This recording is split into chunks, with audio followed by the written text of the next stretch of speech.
இயேசு கிறிஸ்து நாமத்தில் அன்பின் வாழ்த்துக்களை தெரிவித்துக் கொள்கிறேன். ஒரு வேத பகுதி வாசிப்போம். எரேமியா 31 அதிகாரம் 16 வசனம். உன் கிரியைக்கு பலன் உண்டென்று கர்த்தர் சொல்கிறார். இப்ப பாத்தீங்கன்னா, அநேக நேரத்தில் உங்களுடைய வாழ்க்கையில் எந்த முயற்சி எடுத்தும் தோல்வியே தான் சந்திச்சு கொண்டு இருக்கிறேன், என்னுடைய வாழ்க்கையில் எந்த பலனும் இல்லைன்னு சொல்லி அங்கலாய்த்து காணப்படுறீங்களா? உன் கிரியைக்கு பலன் உண்டு என்று கர்த்தர் சொல்கிறார்.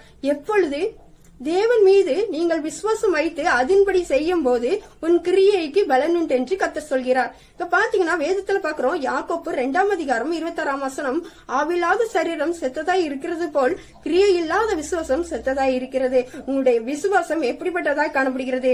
அவர் மேல் விசுவாசம் வைத்து அதன்படி செயலில் ஈடுபடுகிறவர்களாய் காணப்படணும். செயலில் ஈடுபடாத எந்த விசுவாசமும் செத்ததாய் காணப்படுகிறது. இங்க பாத்தீங்கன்னா, ஒரு மாணவன் படித்து வெற்றி பெறணும்னு சொன்னா அந்த மாணவன் படிக்கிறவனாய் காணப்படணும்.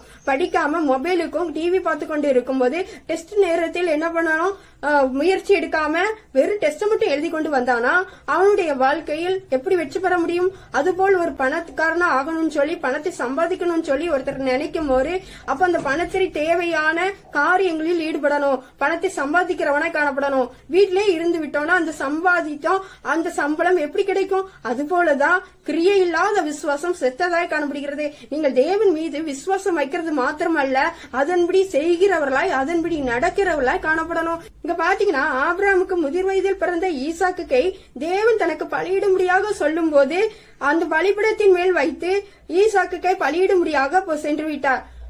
மோரியாவில் ஆபிரகாமே காணாதவர் போல் இருந்தார், மோரியாவில் ஆபிரகாமே காணாதவர் போல் இருந்தார், ஈசாக்குக்கு மறுவாழ்வளிட்டு பலிகி பெருக செய்தார், ஈசாக்குக்கு வாழ்வளித்து பலிகி பெருக செய்தார். இங்க பாத்தீங்கன்னா, பலிபீடத்தில் வைத்து தன் மகனை வெட்டுவதற்காக போயிட்டார். அப்ப பாருங்க, தேவன் சொல்ற காரியமாக தேவன் என்ன சொல்றாரோ அதன்படி அந்த விசுவாசத்தை உறுதிப்படுத்தும் வண்ணமாக அவன் நீதிமானாக்கப்படுகிறான். அப்படிப்பட்ட விசுவாசமாக உங்களுடைய வாழ்க்கையிலும் காணப்படுகிறதா? இப்ப பாத்தீங்கன்னா, ஆபிரகாம் தன் குமாரனை ஈசாக்கை பலிபீடத்தின் மேல் செலுத்தின போது கிரியையினாலே அல்லவா நீதிமானாக்கப்பட்டான். உங்களுடைய வாழ்க்கையிலும் கிரியை காணப்படுகிறதா? கிரியையினாலே விசுவாசம் பூர்ணப்பட்ட நிறைஞ்சு காணப்படுகிறோம். இப்ப பாத்தீங்கன்னா, எப்படிப்பட்ட விசுவாசமாக உங்களுடைய வாழ்க்கையில் காணப்படுகிறது? கிரியை காணப்படணும். உங்களுடைய வாழ்க்கையை விசுவாசம் தேவன் மீது வைத்தது மாத்திரமல்ல, செயலில் ஈடுபடணும். ஏசாயா 3 அதிகாரம் 10 வசனத்துல பாக்குறோம், தங்கள் கிரிகளின் பலனை அனுபவிப்பார்கள். எப்படி தங்களுடைய கிரிகளின் பலனை அனுபவிப்பார்கள்? ஈசாக்கு அந்த தேசத்தின் விதைத்தான். கர்த்தர் அவனை ஆசீர்வதித்ததினால் அவன் அந்த வருஷத்தில் 100 மடங்கு பலன் அடைந்தான். பாருங்க, ஈசாக்கு விதைத்ததனால் 100 மடங்கு தேவன் ஆசீர்வதிக்கிறார். உங்களுடைய வாழ்க்கையிலும் எந்த செயலில் ஈடுபடாமல் அப்படியே இருந்துவிட்டு தேவன் ஆசீர்வதிக்கும் சொன்னால் எப்படிப்பட்ட சூழ்நிலையில் நீங்க காணப்படுறீங்க? நம்மளும் கொஞ்சம் செஞ்சு பார்க்கணும். அப்படிப்பட்ட சூழ்நிலை இருக்கும் போது அந்த கிரியை செத்ததாய் அந்த விசுவாசமும் செத்ததாய் காணப்படுகிறது. உங்களுடைய வாழ்க்கையில் கிரியை இல்லாத விசுவாசமாய் இல்லாமல் கிரியையோடு செயலில் ஈடுபடுகிற விசுவாசமாக காணப்படணும். நீங்க பலன் கொடுக்கணும்னு சொன்னா, தேவன் உங்களை ஆசீர்வதிக்கணும்னு சொன்னா, நீங்க விதைக்கிறவர்களாய், அதாவது வசனத்தை விதைக்கிறவர்களாய் காணப்படணும். கர்த்தர் இஸ்ரவேலுக்காக செய்த அவருடைய பெரிய கிரியை எல்லாம் கண்டவர்களின் சந்ததி பின் நாட்களில் இஸ்ரவேலுக்கு செய்த கிரியையை அறியாத வேறு சந்ததியாக எழும்பிச்சு. பாத்தீங்கன்னா, உங்களுடைய வாழ்க்கையில் எப்படிப்பட்ட சூழ்நிலையை நம்ம காணப்படுறோம்? ஒருவேளை நம்ம மட்டும் ஆலயத்துக்கு வருகிறவர்களாய் காணப்படுறோமா? நிறைய இடங்களில் பாக்குறேன், அவர்கள் மாத்திரம் வருவாங்க, பிள்ளைகள் வரலைன்னா அப்படி விட்டுட்டு போயிருவாங்க.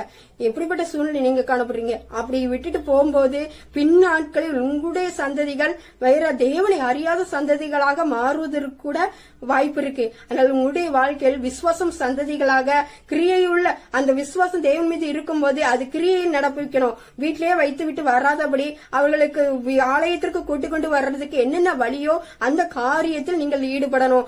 அப்படி ஈடுபடும் போது பின் நாட்களில் கூட உங்களுடைய சந்ததி தேவனை அறிந்த சந்ததிகளாக பெரிய ஜாதிகளாக தேவன் மாற்றுவார். இப்ப பாத்தீங்கன்னா, அழிந்து போகிற போஜனத்துக்காக அல்ல, நிலைத்து நிற்கிற காரியங்களுக்கு செயல்படுங்க. தேவனுடைய பிரமாணத்தை கைக்கொண்டு அதன்படி நடக்கிறவளா காணப்படணும். அது மாத்திரமல்ல, அதில் நிலைத்திருக்கும் போது அதை மறக்காமல் நம்ம செயல்படும் போது கிரியை செய்கிறவளாய், விசுவாசத்தின்படி மாத்திரமல்ல கிறிஸ்துவின் அன்பை செயல்படுத்துகிறவளாய் காணப்படணும். உங்களுடைய வாழ்க்கையில் எப்படிப்பட்ட சூழ்நிலை காணப்படுறீங்க? விசுவாசமும் ஐக்கியமும் நமக்கு காணப்படணும். அது மாத்திரமல்ல, நம்ம விசுவாசம் மாத்திரம் இருக்குது, நான் தேவன் மீது அநேக விசுவாசத்தை நான் வச்சிருக்கேன் அப்படின்னு சொல்லி இருக்கக்கூடாது.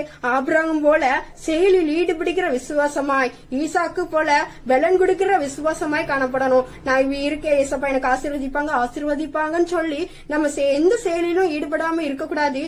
நீங்க செயலில் ஈடுபடும் போதுதான் உங்களுடைய கிரியைக்கு பலன் உண்டு என்று கர்த்தர் சொல்கிறார். உன் கிரியைக்கு பலன் உண்டு அப்படின்னு சொல்றாரு. உங்களுடைய வாழ்க்கையில் நீங்கள் செயல்படும் போது, நீங்க முயற்சி எடுக்கும் போது பாருங்க, அவங்கவுங்க கையின் பிரயாசத்தின்படிதான் செயல்படும். உங்களுடைய கையின் பிரயாசம் எங்கே?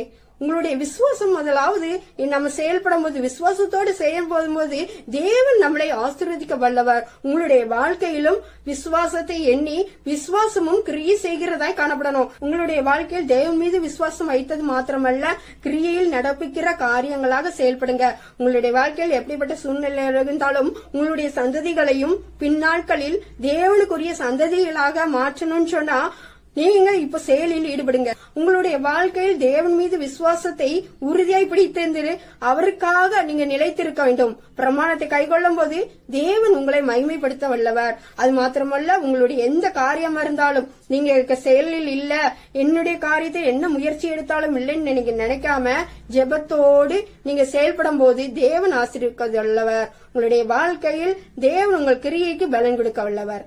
ஆமேன்.